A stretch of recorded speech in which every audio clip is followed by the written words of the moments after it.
Nós fomos ensinados a acreditar em uma história. Uma história que começa em uma noite fatal, 26 de abril de 1986. É uma narrativa sobre a arrogância humana, sobre uma falha imperdoável e sobre 3 homens cujos nomes se tornaram sinônimos do desastre. Anatoly Dyatlov, Alexander Akimov, Leonid Toptunov. A versão que nos contaram é que esses 3 homens, os operadores no comando do reator 4 da usina nuclear de Chernobyl, decidiram brincar com fogo. Disseram-nos que eles apertaram os botões errados, que violaram todas as regras de segurança possíveis e imagináveis, e que, a 1h23 da manhã, eles transformaram um gigante de energia em um vulcão nuclear, que cuspiu morte sobre o mundo. Essa história foi gravada nos relatórios oficiais, foi dramatizada em filmes e descrita em centenas de livros. Ela é direta, fácil de entender e, acima de tudo, muito conveniente. Ela nos dá um rosto para culpar. Ela permite que o sistema, a burocracia e a própria tecnologia saiam ilesos. Permite que todos fechem o caso e durmam em paz, sabendo que a culpa foi de alguns homens e não de uma máquina sem alma. Mas essa história confortável é talvez a maior e mais cínica mentira construída sobre as ruínas do reator 4. O registro real daquela noite não fala sobre o fracasso de 3 homens.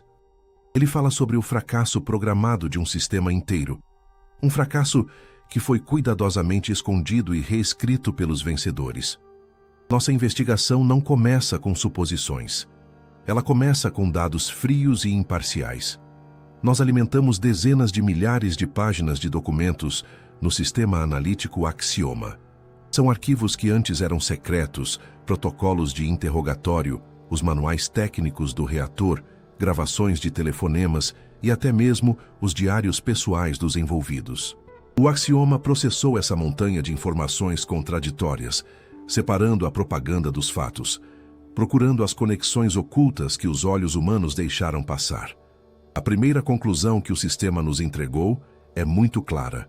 A versão oficial dos eventos não está apenas incompleta. Ela é uma falsificação deliberada. Vamos olhar de perto a acusação oficial.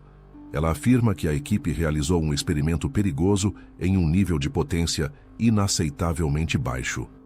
Afirma que eles desligaram sistemas de segurança vitais e, por suas próprias ações, encurralaram o reator em um estado incontrolável. Parece um caso encerrado, mas o Axioma fez a pergunta mais simples. Por quê? Por que engenheiros experientes, homens que dedicaram suas vidas inteiras à energia atômica, de repente se transformariam em loucos, jogando roleta russa com um núcleo nuclear? A resposta oficial que nos dão é psicológica. Falam da arrogância de Dyatlov, da sua pressão implacável sobre os subordinados. É uma explicação que parece fazer sentido emocionalmente, mas que desmorona sob uma análise lógica. Inserimos no sistema os perfis de cada operador daquela sala. Alexander Akimov, o chefe de turno com 33 anos, era conhecido como um engenheiro metódico e extremamente responsável. Leonid Toptunov, o engenheiro sênior de controle, tinha apenas 26 anos. Era jovem, sim, e estava no cargo há apenas 2 meses, mas era considerado excepcionalmente capaz.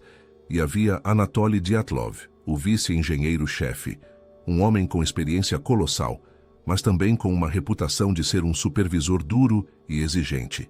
A história oficial pinta Dyatlov como o grande vilão, um homem que forçou seus colegas mais jovens a correr um risco mortal, talvez sob ameaça de demissão.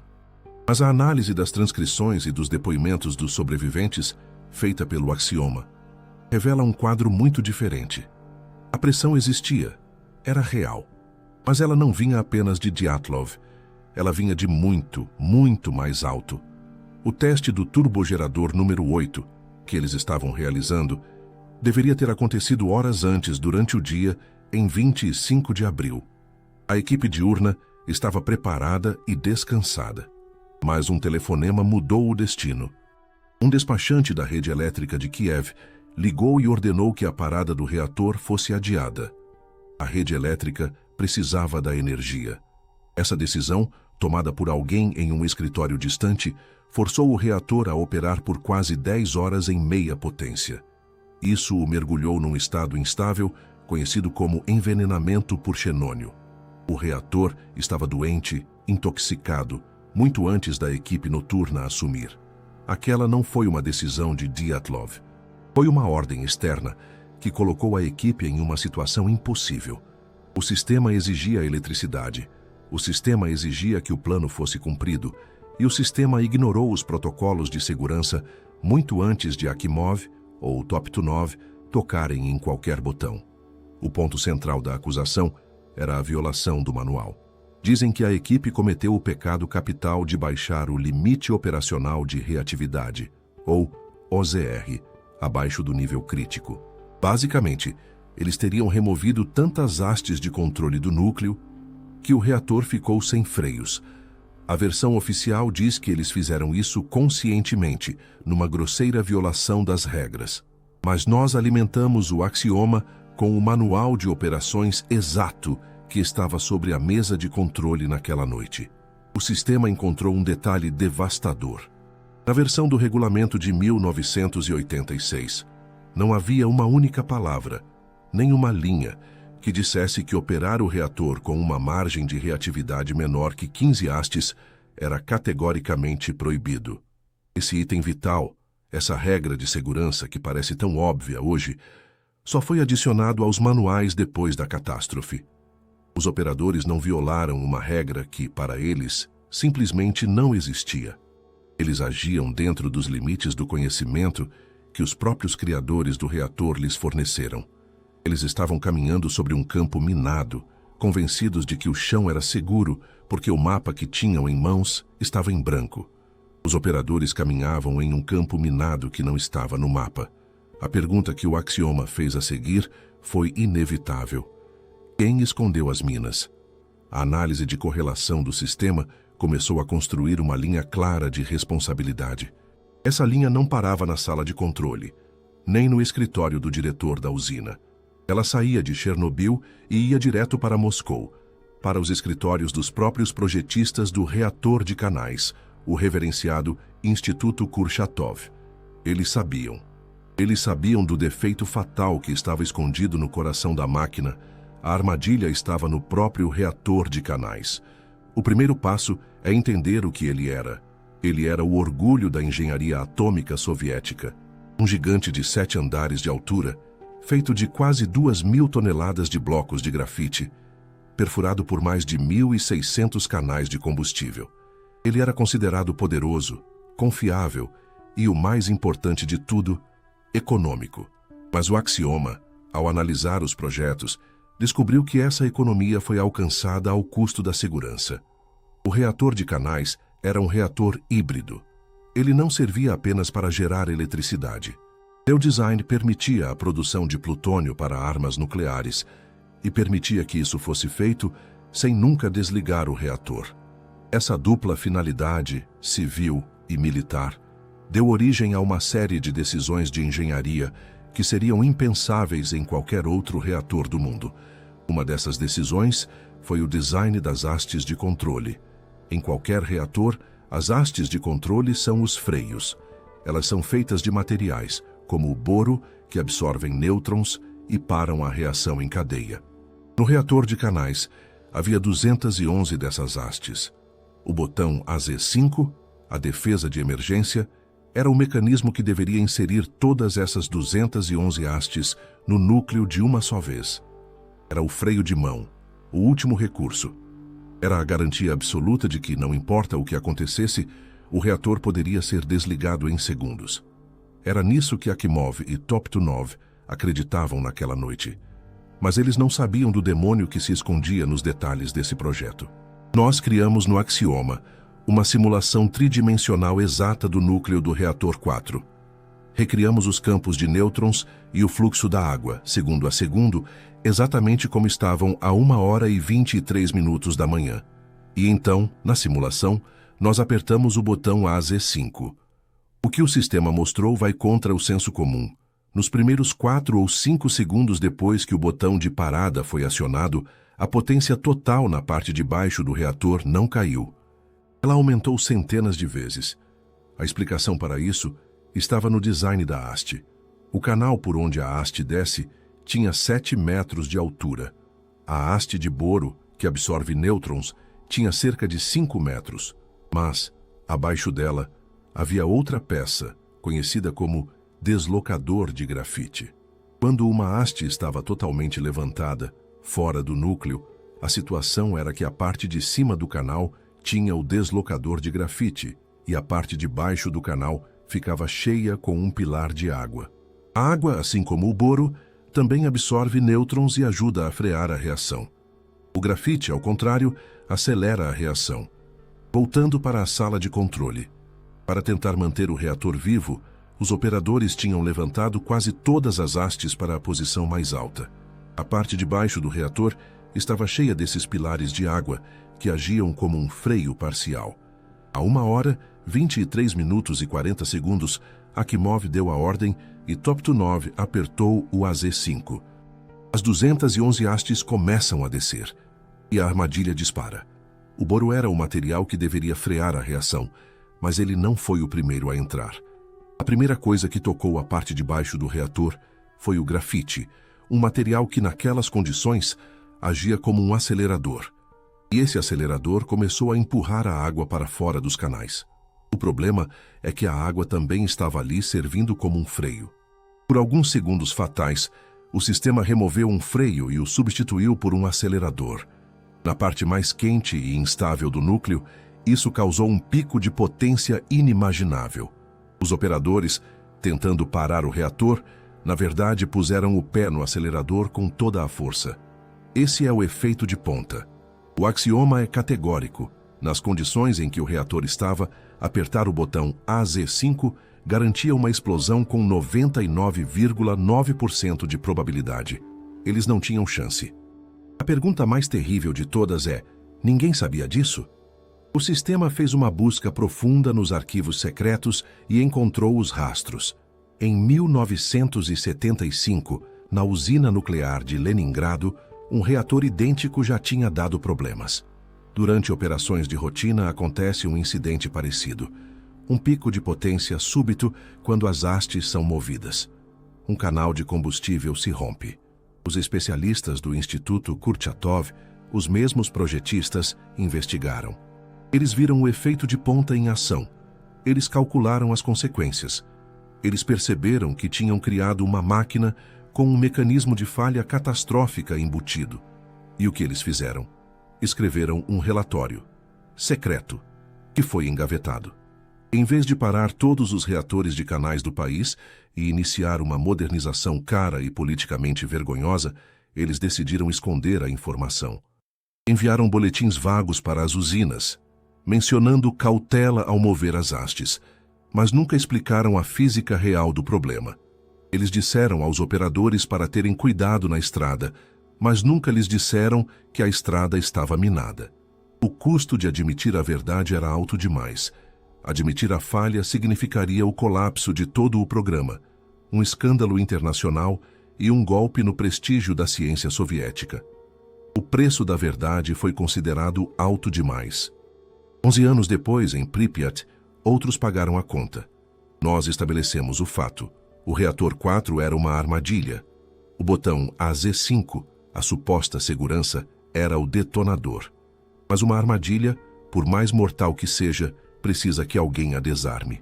A pergunta que o axioma fez a seguir foi por que os operadores estavam sequer perto desse gatilho. O que estava acontecendo naquela noite que levou Akimov e Top-9 a apertar aquele botão? A história oficial nos oferece uma explicação nobre, dizendo que era um teste de segurança. A ironia é sombria.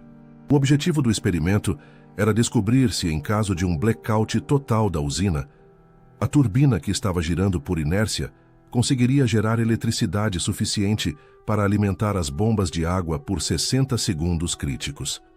60 segundos, até que os geradores a diesel de emergência ligassem. Era um teste projetado para aumentar a segurança da usina. Mas quando o axioma analisou a papelada por trás desse teste, a nobreza desapareceu, revelando uma burocracia displicente e uma pressão implacável. Primeiro, O programa do teste não foi escrito pelos projetistas do reator, o Instituto Kurchatov. Ele foi redigido por uma organização externa, a Dontechenergo. Eles eram engenheiros eletricistas e não físicos nucleares. Eles escreveram um plano excelente sobre o que fazer com a turbina e o gerador, mas o plano mal mencionava o que fazer com o coração pulsante da usina, que era o reator nuclear. Segundo, o Axioma descobriu que esse plano não tinha as assinaturas de aprovação necessárias. Nem o projetista-chefe do reator, nem o supervisor científico do reator de Canais haviam assinado o documento. Legalmente, aquele teste nunca deveria ter acontecido. Então, por que a pressa? Por que a gestão da usina Viktor Bryukhanov e seu engenheiro-chefe Fomin deu luz verde para um procedimento tão irregular? A resposta estava no calendário. O prazo final para entregar o Bloco 4 como totalmente operacional para a comissão estatal estava se aproximando. O teste precisava ser concluído, a qualquer custo, antes do feriado do 1º de maio. A urgência não vinha da segurança, mas sim dos bônus, medalhas e relatórios enviados para Moscou.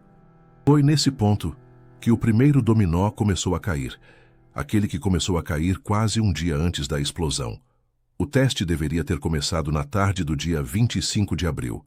Uma equipe descansada, liderada pelo experiente engenheiro Vladimir Chugunov, preparou o reator. Eles começaram a reduzir a potência, seguindo o plano. Então, o telefone tocou. O despachante da rede elétrica de Kiev. A rede precisava de energia. O teste foi interrompido no meio. Essa decisão, tomada por um burocrata a quilômetros de distância, condenou o reator 4. O Axioma simulou o que aconteceu nas 9 horas seguintes. Forçado a operar em meia potência, o reator começou a sufocar. Dentro de um núcleo do reator de Canais, existe um fenômeno chamado envenenamento por xenônio, ou a cova de iodo. Quando a potência cai, o reator começa a acumular xenônio 135. Esse gás é como um veneno para a reação em cadeia. Ele absorve os nêutrons e apaga o fogo nuclear.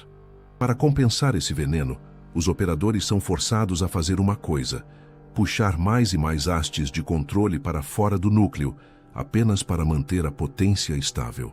Quando a noite chegou e a nova equipe assumiu, eles não receberam o controle de um reator saudável. Akimov e Toptunov herdaram uma máquina doente, instável e já envenenada. Eles receberam a ordem: continuar o teste. E então o segundo dominó caiu.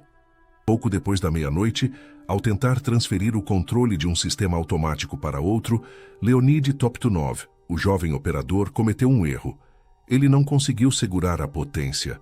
O reator, já sufocando em xenônio, morreu. A potência despencou para quase zero. Este foi o ponto final. Qualquer manual, qualquer físico, qualquer regra de bom senso dizia que, naquele momento, o reator deveria ser desligado imediatamente. Ali deveria ser o ponto final da história, com uma espera de 24 horas para o xenônio decair. Mas na sala de controle estava Anatoly Dyatlov. Atrás de Dyatlov, invisíveis, estavam Bryukhanov e Fomin. E atrás deles estava a sombra do prazo do 1º de maio. A sombra do sistema que não aceitava fracassos. Dyatlov não aceitou o desligamento. Ele deu a ordem que selou o destino de todos: subam a potência.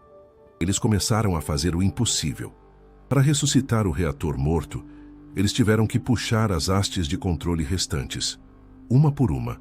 Eles estavam tirando os últimos freios de uma máquina que eles não sabiam que tinha um acelerador defeituoso. Eles estavam lutando contra o veneno do xenônio, cegos para a armadilha do efeito de ponta que os esperava. Eles conseguiram. Naquela sala de controle, lutando contra o reator envenenado por xenônio, Dyatlov, Akimov e Toptunov conseguiram forçar a máquina. Eles ergueram a potência de volta ao nível exigido pelo teste, 200 megawatts. O reator estava estável, mas era a estabilidade de uma bomba com o pino solto. Eles estavam cegos para a armadilha que haviam armado. As hastes de controle, os freios, estavam quase todas fora do núcleo.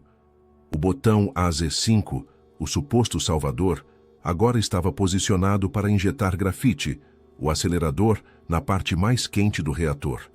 1h, 23 minutos e 4 segundos da manhã. O experimento começa. A alimentação de vapor para a turbina número 8 é fechada. Ela começa a girar por inércia. Mas, sem o fluxo de vapor, a água no núcleo começa a esquentar rápido demais. A potência começa a subir. 1h, 23 minutos e 40 segundos. Akimov, vendo a subida, faz exatamente o que o manual mandava. Ele ordena o desligamento total. Gire o AZ5. Leonid Toptunov aperta o botão. Aquele botão vermelho, a garantia final de segurança. A armadilha dispara. 211 hastes começam a descer. Mas como a simulação do axioma provou, nos primeiros segundos, o núcleo não recebeu o freio que deveria. Em vez disso, ele recebeu as pontas de grafite. Um pico de potência inimaginável rasga a parte de baixo do reator. Os operadores ouviram um estrondo profundo enquanto os medidores disparavam para o infinito antes de morrerem. As hastes travam no meio do caminho. O calor é tão intenso que os canais se deformam. 3 segundos depois veio o segundo estrondo. Um estouro gigantesco que sela o destino do mundo. A placa de cobertura do reator, uma tampa de aço e concreto de 2.000 toneladas chamada Helena, é arremessada para o alto como se fosse de papelão. O núcleo está aberto. O ar atmosférico entra em contato com 1.700 toneladas de grafite superaquecido. O inferno começa. Mas naquele momento, o tempo se partiu em 2. No mundo físico, o apocalipse havia chegado. Na realidade da burocracia soviética, uma reação em cadeia diferente estava apenas começando. Uma reação de negação, medo e mentiras. Viktor Bryukhanov, o diretor da usina, estava dormindo em seu apartamento em Pripyat. Ele foi acordado pelo telefone à 1h30 da manhã. Quando chegou ao bunker de comando, ele viu a destruição. Ele viu as paredes do prédio do reator desmoronadas, mas sua mente, treinada pelo sistema, recusou-se a processar o impossível. Afinal, reatores de canais não explodem. Os dosímetros da usina, os aparelhos que medem a radiação, eram inúteis. Os de baixa escala queimaram instantaneamente. Os de alta escala estavam trancados em um cofre e ninguém conseguia achar a chave. Os homens enviados para avaliar o reator não voltavam. Às 2h15 da manhã, Bryukhanov pegou o telefone para ligar para Moscou. O axioma analisou a transcrição dessa ligação. É o momento exato em que a tragédia se transforma em um crime. Pressionado por seus superiores, Bryukhanov diz a frase que paralisaria a resposta de emergência por 36 horas. Ele diz: houve um acidente e um incêndio. O reator muito provavelmente está intacto. O reator está intacto. Essa mentira, nascida do pânico e do medo de um sistema que punia más notícias, tornou-se a verdade oficial. Moscou, acreditando que lidava com um incêndio, agiu de acordo. Mas o axioma mapeou o que aquela mentira realmente custou. Naquela noite o vento soprava para o oeste. Ele carregava uma pluma invisível de partículas mortais diretamente para a cidade de Pripyat, a menos de 3 quilômetros de distância. 50.000 pessoas dormiam, mas ninguém as acordou ou lhes disse para fechar as janelas. Quando a manhã de sábado chegou, o sol brilhava. As crianças saíram para brincar nas ruas, indo para a escola, andando de bicicleta. Elas brincavam na poeira, sem saber que cada partícula continha mais radiação do que deveriam receber em uma vida inteira. E as autoridades locais, mesmo já sabendo dos níveis perigosos de radiação, receberam ordens de Moscou: não causem pânico. A situação está sob controle. O reator está intacto. Foram 36 horas. 36 horas em que a cidade respirou morte, enquanto o governo mentia para si mesmo. A evacuação só começou no dia seguinte, 27 de abril. A mentira era tão completa que ela não foi desfeita de dentro. Ela foi exposta pelo mundo exterior. Na manhã de segunda-feira, 28 de abril, a mais de 1.000 quilômetros de distância, na Suécia, os alarmes de radiação da usina nuclear de Forsmark dispararam. Os técnicos suecos ficaram confusos. Eles procuraram por um vazamento em sua própria usina e não encontraram nada. Eles analisaram a poeira nos sapatos dos funcionários. A composição dos isótopos era estranha. A assinatura era inconfundível e não pertencia às suas usinas. Era a assinatura inconfundível de um reator de canais. O vento tinha trazido a verdade que Bryukhanov tentou esconder. O mundo não descobriu o desastre por uma confissão, mas sim porque foi forçado a seguir o rastro da nuvem. A história oficial que nos contaram insiste em uma única explosão. Um evento poderoso, sim, mas compreensível. Uma explosão de vapor. Um acidente industrial, trágico e severo, mas ainda assim, um acidente. Essa versão é limpa. Ela é gerenciável. Mas essa versão é uma mentira. O que aconteceu a 1h23 da manhã envolveu duas explosões distintas, separadas por alguns segundos. O Axioma começou analisando os depoimentos das testemunhas oculares, aqueles que sobreviveram aos primeiros momentos. Valery Perevozchenko, um operador sênior, estava bem acima do salão do reator. Ele relatou ter ouvido dois estrondos profundos, um logo após o outro. Alexander Yuvchenko, um engenheiro mecânico que estava no corredor entre o bloco 3 e o 4, sentiu a mesma coisa. Primeiro, um baque surdo, como se um martelo gigante tivesse atingido o prédio. O chão e as paredes tremeram. Segundos depois, uma segunda explosão ensurdecedora que apagou as luzes e fez o gesso desabar. Mas a evidência mais clara veio de fora da usina. Pescadores no rio Pripyat, sentados no escuro, viram o céu se acender. Eles descreveram duas luzes. Eles viram primeiro um clarão vermelho escuro, que subiu sobre o bloco 4, e quase instantaneamente uma segunda luz, muito mais brilhante. Uma coluna de cor azulada que disparou direto para o céu. Duas batidas. Duas cores diferentes. A memória humana pode ser enganosa. Por isso, o Axioma procurou um testemunho que não pode mentir. A própria Terra.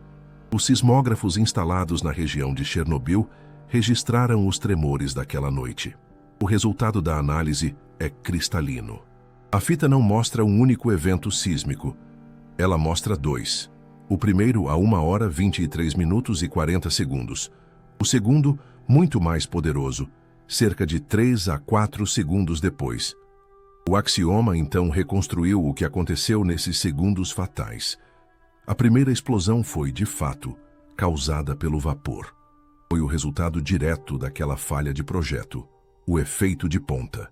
Quando as pontas de grafite do botão AZ5 entraram no núcleo, a potência disparou. A água nos canais ferveu instantaneamente. A pressão do vapor rasgou centenas de canais de combustível. Foi essa força que arremessou a tampa Helena de 2.000 toneladas. O reator estava aberto. Ele respirou.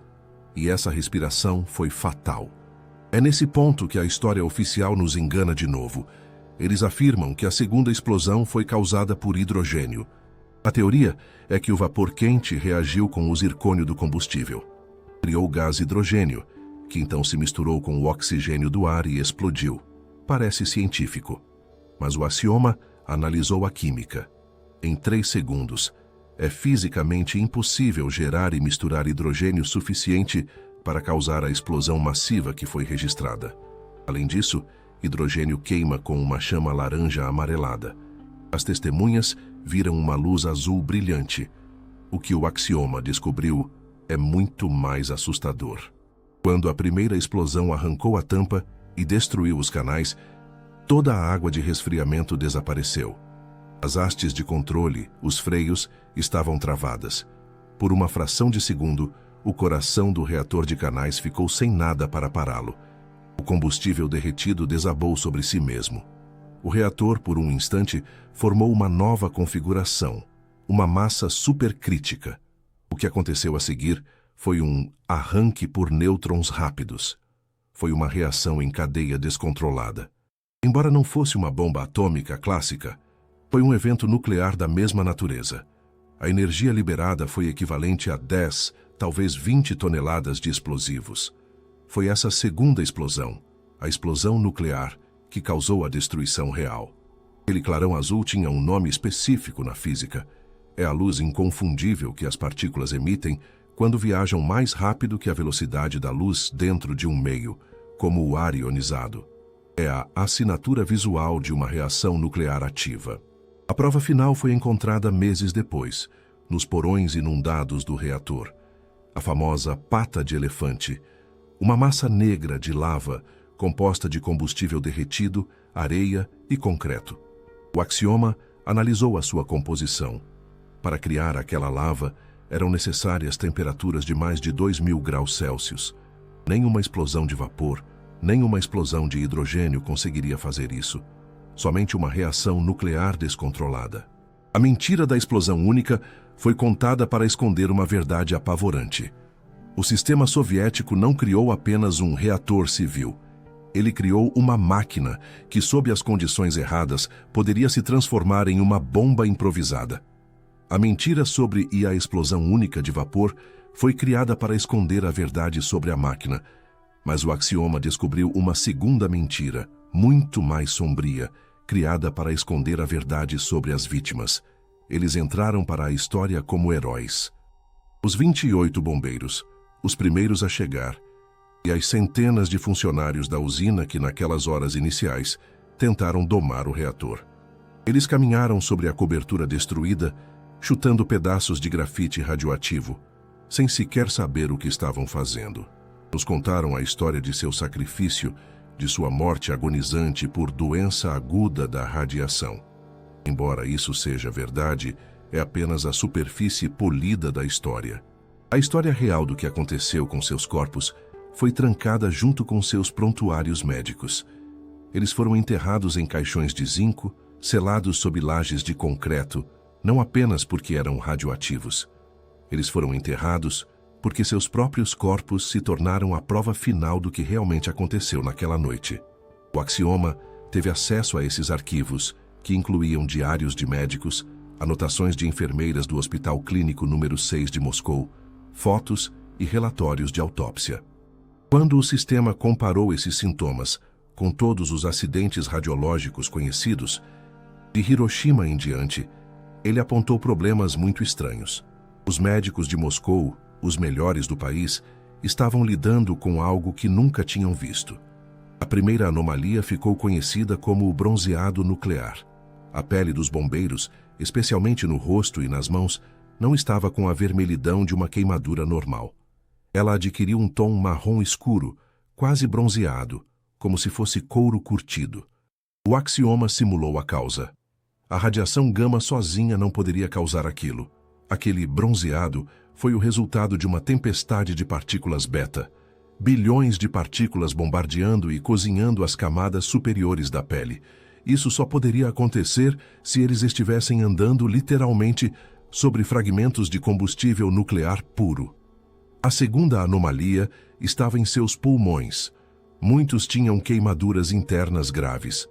A versão oficial culpou o vapor quente e a fumaça. Mas isso não explicava a destruição total do tecido. O axioma conectou isso à descoberta da parte 5, a segunda explosão, a explosão nuclear. Aquela explosão gerou um clarão de plasma com milhares de graus. Os homens na linha de frente não estavam respirando fumaça comum. O que eles inalaram naquele segundo foi plasma.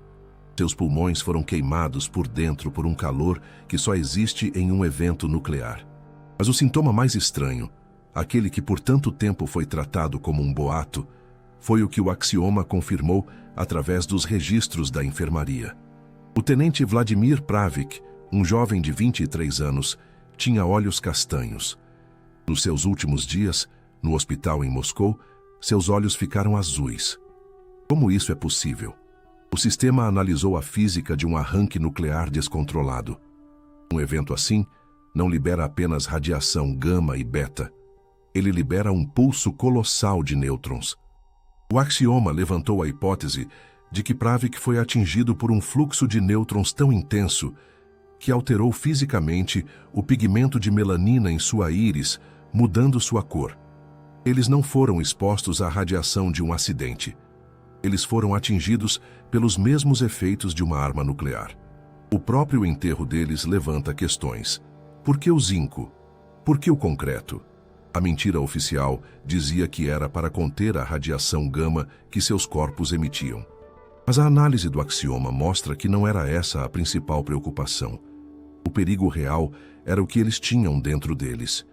Ao respirar aquele ar, eles inalaram partículas microscópicas de combustível.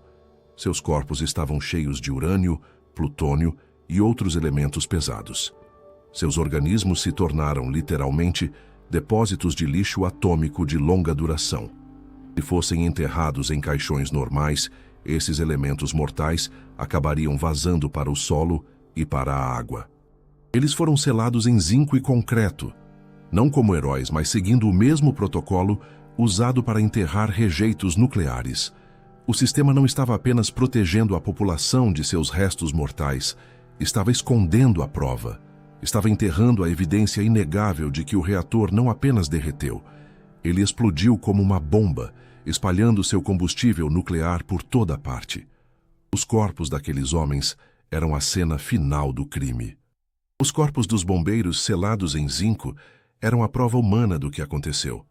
Mas o reator deixou uma segunda prova, uma assinatura indelével, não no chão, mas no céu. Quando o núcleo explodiu, ele liberou uma nuvem radioativa que viajou pelo mundo.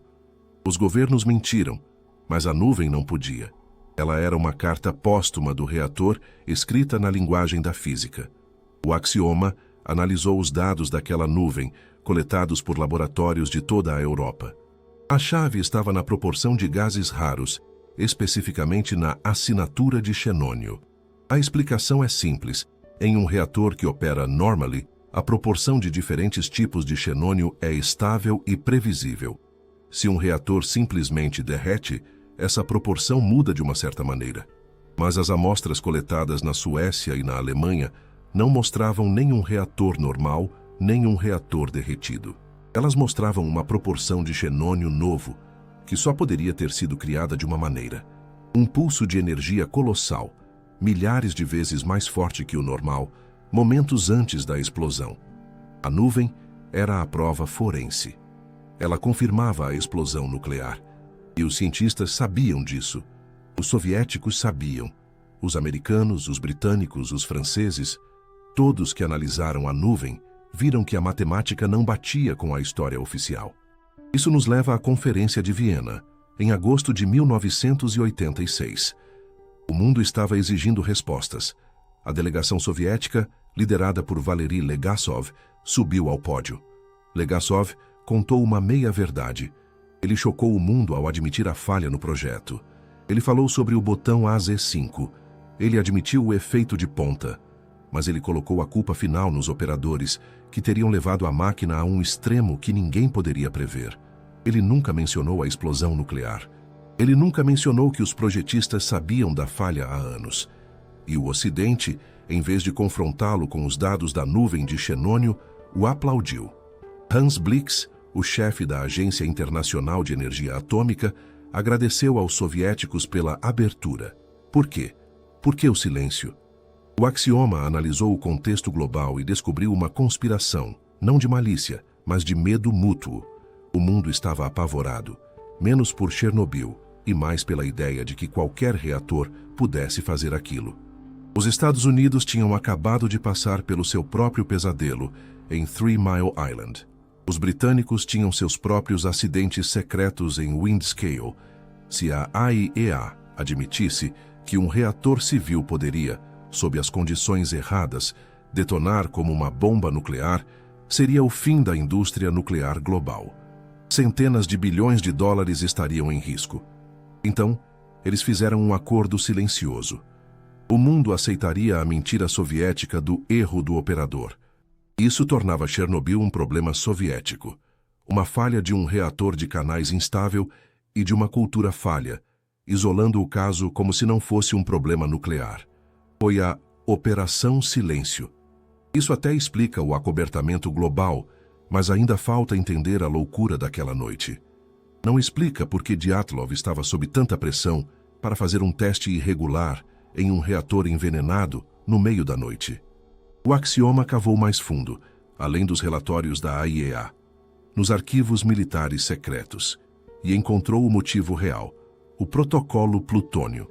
Nós já sabíamos que o reator de Canais era um híbrido, feito para produzir plutônio de nível militar. Em meados dos anos 80, a Guerra Fria estava no auge. Os soviéticos precisavam desesperadamente de uma resposta ao programa Guerra nas Estrelas de Reagan. Eles estavam trabalhando em algo chamado Programa Photon. A ideia era usar a energia de reatores nucleares para alimentar lasers de raios X no espaço. Mas para fazer isso, eles precisavam entender como seus reatores se comportavam em regimes extremos, em pulsos curtos de energia imensa. O teste de segurança em Chernobyl era uma fachada. A verdadeira missão daquela noite, conhecida apenas por alguns no topo, era parte do programa Photon. Eles estavam usando o reator 4 para coletar dados militares. Anatoly Dyatlov, pressionando seus homens para levantar a potência de um reator morto, não estava apenas tentando salvar seu emprego. Ele estava, sem saber, cumprindo os parâmetros de um experimento militar secreto.